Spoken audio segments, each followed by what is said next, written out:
On nous a fait la remarque, on a dit votre cave elle est construite comme une maison, mais elle est construite parce qu'on accueille les gens comme on les accueillerait chez nous, avec un verre de vin, avec un petit quelque chose à manger.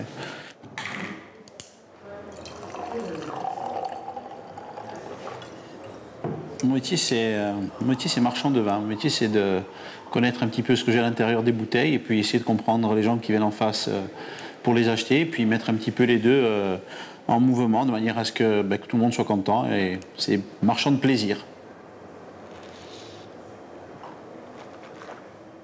Mes souvenirs de Corté sont des souvenirs de grande amitié, de fréquentation que je cultive encore aujourd'hui, et puis des souvenirs de repas mémorables. La maison, c'était une table d'hôte, on y jouait de la musique, on y mangeait, on y festoyait, on étudiait éventuellement, on étudiait un petit peu, enfin peut-être un peu beaucoup d'ailleurs, mais c'est un melting pot de choses de la vie riche, de relations humaines.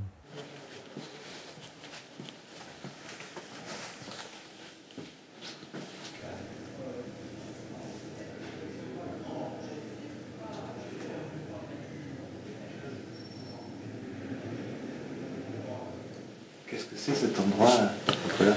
Ça, c'est la seule pièce qui n'est pas duplicable. C'est l'écrin pour les vieux millésimes. C'est du vieux béton, des cuves qui ont contenu du vin pendant 40 ans, et ce sont des pièces uniques.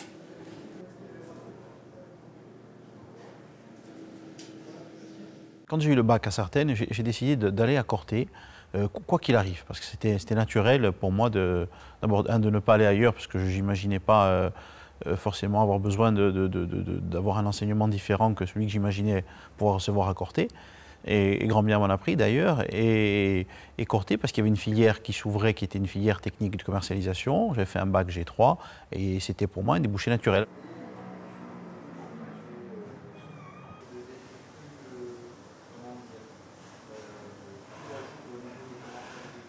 Alors c'est vrai que cette pièce est très belle parce que ça c'est les grands terroirs d'Europe et de France, hein, avec l'Italie, l'Autriche, l'Allemagne, la Bourgogne, le Rhône. Et puis une pièce que j'ai beaucoup plaisir à présenter, c'est cette pièce-là. Donc ça c'est la pièce à spiritueux, c'est la plus grande collection de whisky de Sud-Méditerranée. Et avec des spiritueux qui viennent, hein, des vieilles absinthes, on a des gins, des whiskies d'Argentine, des whiskies du Japon, enfin c'est beaucoup de belles merveilles. Après mon diplôme, je travaille pour une entreprise qui vend du vin. Très vite, je découvre ce métier, ce monde, cet univers. Et puis je monte ma boîte en début des années 2000. En parallèle, je poursuis des études encore à Corté, avec un DESS à ISM, Affaires internationales sud-méditerranéennes. Et c'est très efficace parce que quand on est élève à l'IUT qu'on bosse, on n'a pas forcément envie d'établir un pont immédiat entre ce qu'on reçoit et ce qu'on va donner sur le terrain. Et en revenant aux études, ça fait une boucle qui était très intéressante. Et je ne pense pas que j'aurais monté mon entreprise de cette manière-là si je n'étais pas revenu aux études comme ça en milieu de parcours. Donc tu vois ici c'est la pièce des vins plus classiques, donc on est classé par module avec les grandes régions françaises, Bordeaux, la Bourgogne, bien entendu large part de Corse. Alors ça c'est une cave qui a été créée par un ami à nous qui est artiste à Propriano, qui s'appelle Jean-Jacques Cangione, qui a fait donc ces décors un peu modernes, à la fois un peu clairs. C'est pas ce qu'on a l'habitude de trouver dans des caves, bien évidemment. Et voilà, pour arriver sur la grande pièce des vieux millésimes. Sachant que la formation que j'ai reçue est une formation de qualité, j'utilise beaucoup le système d'apprentissage de l'IUT de Corté. Donc chaque année, je recrute 1 ou 2 apprentis qui travaillent avec nous pendant 1 an, donc qui se forment en même temps qu'eux, poursuivent leurs études. Et jusqu'à ce jour, j'ai gardé tous mes apprentis.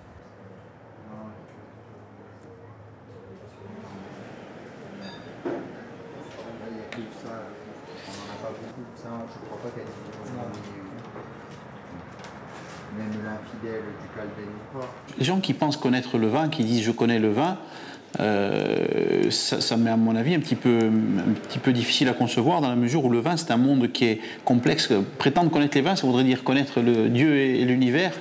On sait très bien que c'est pas, voilà, c'est une utopie. Donc aujourd'hui mon métier c'est effectivement un métier qui est passionnant parce qu'il n'y a jamais de limite.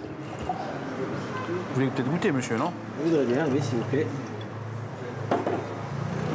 Alors, juste ciel, Gérard Courrèges. D'accord. Ce qui est important quand on parle d'études, c'est leur donner leur fonction qui me semble être leur fonction principale, c'est-à-dire l'éveil de la conscience. En ça, Corté a joué un rôle merveilleux. Après, je crois que les études, elles se font tout au long d'une vie et on apprend tous les jours, et notamment dans la discipline qui est la mienne, qui est le vin. C'est une source riche d'enseignements quotidiennes. C'est bon, c'est simple. C'est ce que vous cherchiez? Le vin, il a sa personnalité. Après, vous adhérez peut-être au premier ou au deuxième en fonction. Les gens nous regardent avec encore beaucoup de préjugés. Le Corse est fainéant. Si le Corse réussit, c'est qu'il y a quelque chose qui se passe derrière. Il n'a jamais réussi seul. Enfin, on véhicule encore tout un tas de clichés comme ça. Et on doit se battre malheureusement au quotidien, non pas pour faire progresser notre entreprise, nos entreprises, mais aussi pour essayer d'endiguer ce regard pas très positif. Je crois que le vin, c'est comme le goût. Il n'y a pas de frontières, géographiques.